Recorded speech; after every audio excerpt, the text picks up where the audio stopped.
Past life करना है। जैसे अभी सपोज किसी के जिंदगी में उसने उस इंसान ने बहुत मेहनत की, इस समय समझ में नहीं आएगा कि उसने उस इंसान ने पास्ट में कितना मेहनत किया हुआ। जैसे बोलते हैं कि that person was born with a golden spoon in his mouth.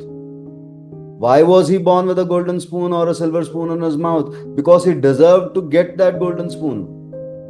But then, जैसे आप बता रहे हो, मैं हमेशा ये भी बताता हूँ कि आप चार पैसा लेके पैदा होते हो, ठीक है।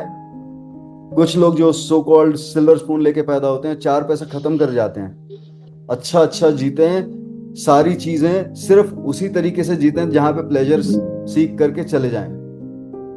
तो कम हो गया, उनके पास कुछ अच्छा बचा ही नहीं, अच्छा कर्म बचा ही नहीं। अब नेक्स्ट लाइफ जो होगा, they will have to again go through the rut of life. But अगर चार पैसे मिले हैं, ठीक है, अब चार पैसे का उसने इस्तेमाल किया कुछ अच्छा करने के लिए, तो चार पैसे का उसने मल्टीप्लाई कर दिया और 4,000 बना के जा रहा है।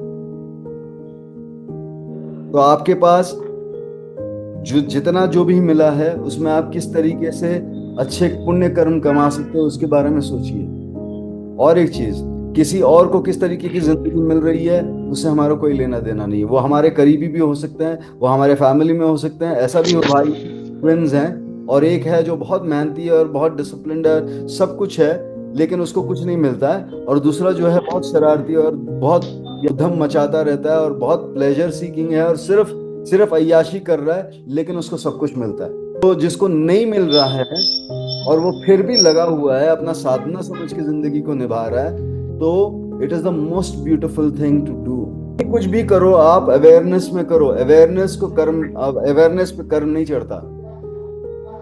अगर जिस किसी चीज को भी आपने होश में, पूरे होश में किया, तो उस पे कर्म नहीं चढ़ता। कोई भी इंसान जब पूरे होश में कोई चीज करता है ना, वो कभी किसी और का गलत बुरा नहीं कर सकता, इम्पॉसिबल है। This is the first rule. When you are in absolute awareness, you can do no wrong that can go against nature, universe, meaning this, that somebody who is supposed to be affected by you, even he is a part of the universe that you are living in. So you can do no wrong to him.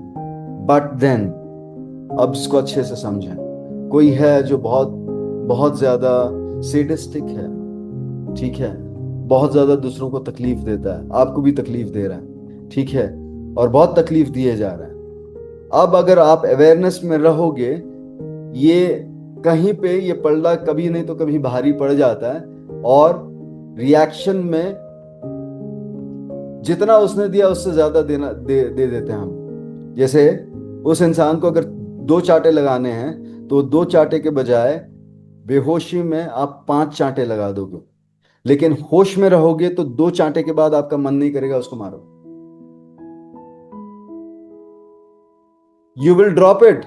In that state of absolute awareness, you are not going to react to the situation, you're just acting to the situation.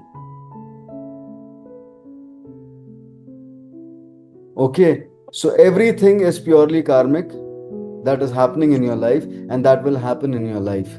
So if you are working on something right now, if you're trying to purify yourself right now, this is going to take effect in your future. The upayas that you do now is going to change your future. ठीक है, और ये उपाय क्या है? जितने भी उपाय हैं, ये हमको अच्छे कर्म करने को पे मजबूर करता है, कहीं पे अच्छी चीजें। कोई ऐसा उपाय है जहां पे बोला गया है कि आप इसका बुरा कर दो तो आपका अच्छा होगा? नहीं, सिर्फ अच्छा करने के लिए बोला है, भला करने के लिए बोला है।